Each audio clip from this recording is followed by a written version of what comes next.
So this is the scan tool scam that I'm about to tell you about, and its only purpose is to make sure that you buy a vehicle at full price without knowing that there is a fault on the vehicle. Thus the dealer or the seller does not have to pay money to fix it, but when it comes back on, they'll just say, nothing to do with us, and it's your problem. And I know that this fault was on a long time before it ended up in my lap for an inspection. So, let me explain what's going on. I'm going to show you how I found it. I'm show you how just the cheap scan tools aren't enough. And then, I'm going to tell you how I know that it's been on for a little while longer. Buckle up and let's get into this. Okay, so here we go. This is a scan tool. It's actually a professional scan tool. And if you're wondering where the wires are, it's wireless. Okay, so I'm going to go into the EOBD. That's the emissions system. So if you're buying a car, one of the things is to take one of these little scan tools. You know, you get it for like $50 at Bunnings or $100, but obviously, you know, cheaper to pay for a pre-purchase inspection. Now I'm going to enter into this.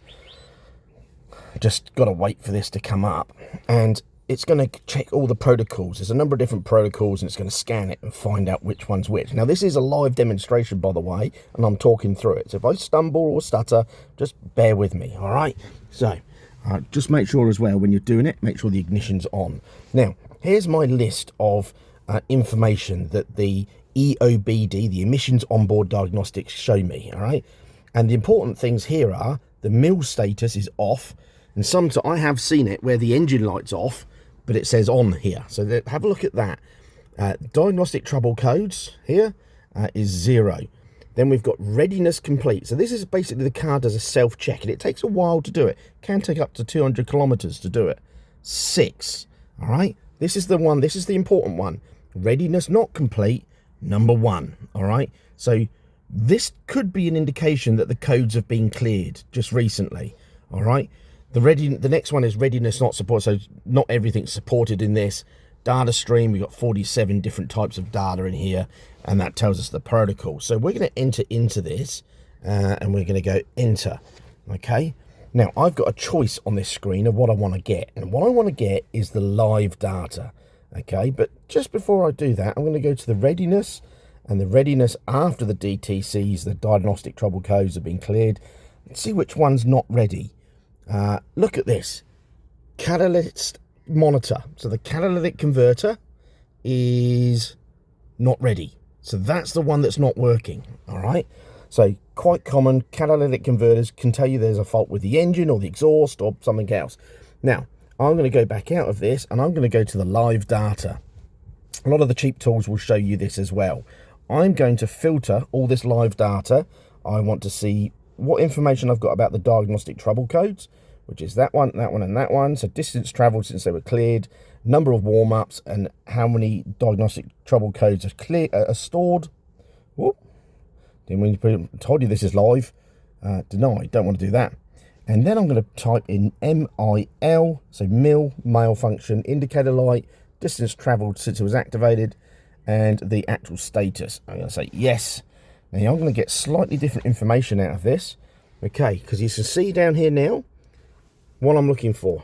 Just come up here, distance travelled since they were cleared, 120 kilometres. So I haven't gone far enough for the monitoring system to actually be happy with what's going on. Now, number of diagnostic trouble codes, according to this, is 0, and I'm going to prove that a lie, all right? But down here, malfunction indicator lamp is off, and number of warm-ups, so number of times it started, is 5 since they've been cleared. So this has been cleared really recently, but according to this, no trouble codes. Okay, now I'll record that and put it on my inspection so that we can see that and the customer can see it later on. But for the moment, I'm just going to exit back out of this, and I'm going to go into the actual proper scan tool. It beeps to tell me to take it out.